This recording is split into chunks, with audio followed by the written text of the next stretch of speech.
ഗവർണർക്കെതിരെ സംസ്ഥാന സർക്കാർ സുപ്രീം കോടതിയിൽ ഭേദഗതി ഹർജി സമർപ്പിച്ചു. ബില്ലുകളിൽ തീരുമാനമെടുക്കുന്നതിൽ സമയക്രമം നിശ്ചയിച്ച് മാനദണ്ഡങ്ങൾ പുറപ്പെടുവിക്കണമെന്നാണ് ആവശ്യം. വിവരങ്ങളുമായി ആന്റണി ജിസ്റ്റോർജ് ഞങ്ങളുടെ പ്രതിനിധി ചേരുന്നു. ആന്റണി, എന്തൊക്കെയാണ് ഈ ഇപ്പോഴത്തെ ഹർജിയിൽ ചൂണ്ടിക്കാണിക്കുന്നത്? നേരത്തെ സുപ്രീം കോടതിയിലേക്ക് സംസ്ഥാനം പോയിരുന്നു, അതിൻ്റെ തുടർച്ചയെന്നോണമാണോ പുതിയ ആവശ്യവും? എന്തൊക്കെയാണ് ഇപ്പോഴത്തെ ഹർജിയുടെ പ്രത്യേകതകൾ? തീർച്ചയായിട്ടും അജിംഷാദ്, നേരത്തെ ഗവർണർ ഈ ബില്ലുകളിൽ തീരുമാനമെടുക്കാത്തതിനെതിരെ സർക്കാർ സുപ്രീം കോടതിയിൽ ഹർജി നൽകിയിരുന്നു. പിന്നീട് ആ ഹർജി പരിഗണിച്ച ഘട്ടത്തിൽ ഈ രൂക്ഷമായ വിമർശനമാണ് ഗവർണർക്കെതിരെ സുപ്രീം കോടതി ഉയർത്തിയത്. ഈ സുപ്രീം കോടതി വിമർശനത്തിന് പിന്നാലെ ഗവർണർ ഈ പാസ്സാക്കാൻ അല്ലെങ്കിൽ തീരുമാനമെടുക്കാനിരുന്ന 8 ബില്ലുകളിൽ തീരുമാനമെടുത്തിരുന്നു. അതിൽ ചില ബില്ലുകൾ രാഷ്ട്രപതിയുടെ പരിഗണനയ്ക്ക് അയച്ചു, ചില ബില്ലുകളിൽ ഒപ്പിടുകയും ഒക്കെ ചെയ്തിരുന്നു. പക്ഷേ ഈ തീരുമാനം പല ബില്ലുകളിലും നീളുന്ന ഒരു സാഹചര്യമുണ്ട്. പല ബില്ലുകളും ഇപ്പോൾ കാലഹരണപ്പെടുന്ന സാഹചര്യത്തിലേക്കൊക്കെ പോയിട്ടുണ്ട്. ഈ രാഷ്ട്രപതിക്കൊക്കെ അയച്ച സാഹചര്യത്തിൽ, ആ ഒരു സാഹചര്യത്തിലാണ് ഇപ്പോൾ ഒരു ഭേദഗതി ഹർജി കൂടി സർക്കാർ സുപ്രീം കോടതിയിൽ നൽകിയിരിക്കുന്നത്. അതിൽ പ്രധാനമായും ആവശ്യപ്പെടുന്നത് ഈ ഗവർണർമാർ ബില്ലുകളിൽ തീരുമാനമെടുക്കുന്നതിനൊരു മാർഗരേഖ പുറത്തിറക്കണം എന്നുള്ളതാണ്. മാത്രമല്ല, ഇക്കാര്യത്തിൽ ഈ തീരുമാനമെടുക്കുന്നതിനൊരു സമയക്രമം വേണം. നിലവിൽ ആ ഒരു സമയക്രമം ഇല്ല എന്നുള്ളതാണ്. അപ്പോൾ അതിനൊരു സമയക്രമം വേണം. മാത്രമല്ല, ഒരു മാർഗരേഖ കൂടി അതിന് വേണം. മാത്രമല്ല, ചില ബില്ലുകൾ ഇപ്പോഴും ഗവർണറുടെ പരിഗണനയിൽ ഇരിക്കുകയാണ്.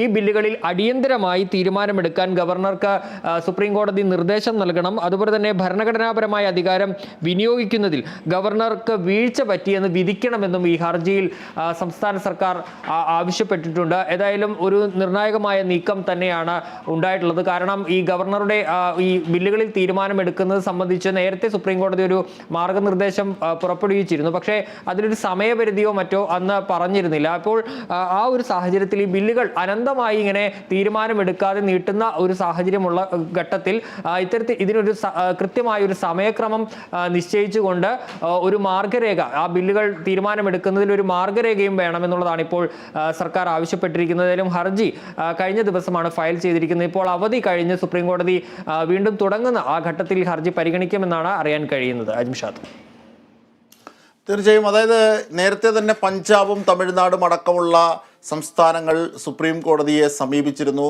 ഗവർണറുടെ ഭരണഘടനാ സംബന്ധിയായ അധികാര പരിധികൾ എപ്പോഴും സംസ്ഥാനത്തിൻ്റെയും തിരഞ്ഞെടുക്കപ്പെട്ട നിയമസഭയുടെയും കീഴ്പ്പെട്ടുകൊണ്ടായിരിക്കണം എന്ന തരത്തിലുള്ള നിർദ്ദേശങ്ങൾ സുപ്രീം കോടതിയിൽ നിന്ന് വന്നു. ഈ സംസ്ഥാനം കേരളം തന്നെ മുമ്പോട്ട് പോകുമ്പോഴും അതിനനുകൂലമായ ചില കാര്യങ്ങളാണ് കോടതിയുടെ നിർദ്ദേശങ്ങളായി എത്തുന്നത്. ഒടുവിൽ ഗവർണർക്ക് ആ അർത്ഥത്തിൽ വഴങ്ങേണ്ടി വരുന്നൊരു സാഹചര്യം പല ഘട്ടങ്ങളിലും നാം കണ്ടതാണ്.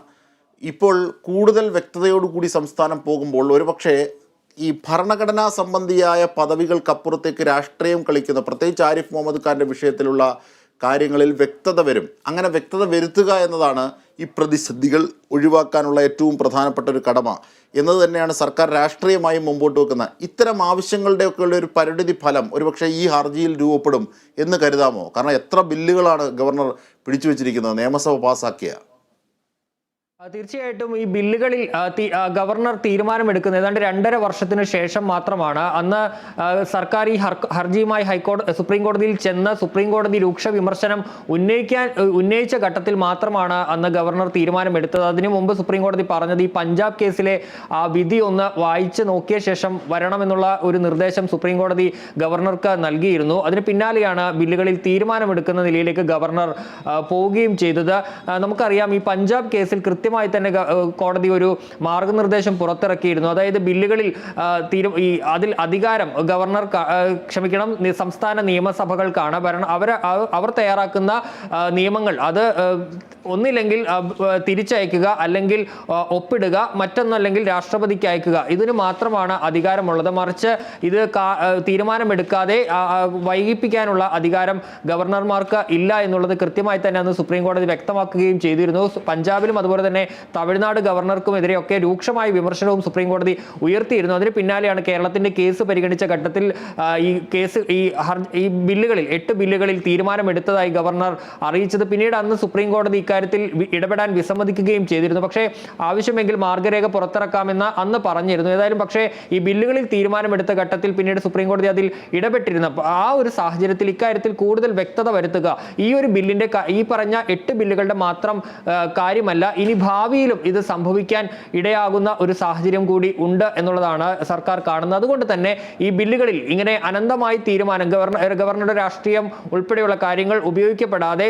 ഒരു കൃത്യമായ ഒരു സമയപരിധിക്കുള്ളിൽ തീരുമാനം ഉണ്ടാവുക, അതിനൊരു കൃത്യമായ മാർഗനിർദ്ദേശം, ഏതൊക്കെ തരത്തിലായിരിക്കണം ബില്ലുകൾ ഒപ്പിടേണ്ടത്, അങ്ങനെയുള്ള കാര്യങ്ങളിൽ ഒരു മാർഗനിർദ്ദേശം വേണം എന്നതടക്കമുള്ള കാര്യങ്ങൾ കൃത്യമായി തന്നെ സർക്കാർ ആവശ്യപ്പെട്ടിരിക്കുന്നത്. ഏതായാലും സുപ്രീം കോടതി ഈ ആവശ്യത്തോടെ എങ്ങനെയാണ് ഇനി പരിഗണിക്കുക എന്നുള്ളതാണ്. ഏതായാലും കേരളത്തിന്റെ മാത്രം വിഷയമല്ല, വിവിധ സംസ്ഥാനങ്ങളിൽ ഗവർണർ സർക്കാർ പോരുകൾ ഈ ബില്ലുകളുമായി ബന്ധപ്പെട്ട് തുടരുന്ന ഒരു ഘട്ടം കൂടിയുണ്ട്. ഏതായാലും വളരെ നിർണായകമായ ഒരു ബില്ല് തന്നെയാണ് ഇപ്പോൾ, ക്ഷമിക്കണം, ഒരു ഹർജി തന്നെയാണ് സർക്കാർ നൽകിയിരിക്കുന്നതിൽ പറയുന്ന മറ്റൊന്നു കൂടിയുണ്ട്. ഭരണഘടനാപരമായ അധികാരം വിനിയോഗിക്കുന്നതിൽ ഗവർണർക്ക് വീഴ്ച പറ്റി എന്ന് കൂടി വിധിക്കണം എന്നുള്ളൊരു ആവശ്യവും കൂടി ഈ ഹർജിയിൽ സർക്കാർ ആവശ്യപ്പെടുകയും ചെയ്യുന്നുണ്ട്. അതിൽ തന്നെ വ്യക്തമാണ് ഈ ഗവർണർ ഈ രാഷ്ട്രീയം കളിക്കുന്നത് അടക്കമുള്ള കാര്യങ്ങൾ കൃത്യമായി തന്നെ അത് അവസാനിപ്പിക്കുക എന്നുള്ളൊരു ലക്ഷ്യം കൂടി ഈ ഹർജിക്ക് പിന്നിലുണ്ട്. അജിംഷാദ്.